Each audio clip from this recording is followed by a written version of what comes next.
Aziz yurtdoshlar, barchangizni 9-may xotira va qadrlash kuni bilan chin qalbimdan muborakbod etaman.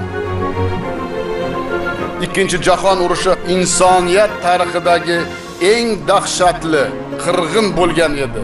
Bu urush xalqimiz boshiga qanday talofatlar, behisob qurbonlar keltirganini el yurtimiz hech qachon unutmaydi. Urush arafasida O'zbekistonda 6,5 million aholi yashagan bo'lsa, shundan 1,500,000 ziyodi frontga safarbar etilgan. Mana shu raqamlar xalqimizning buyuk g'alabaga qo'shgan hissasidan katta dalolat beradi. Mustaqil vatanimiz ozodligi, el tinchligining yo'lida halok bo'lgan jasur harbiylarimizning nomlarini ham hurmat va ehtirom bilan esga olamiz.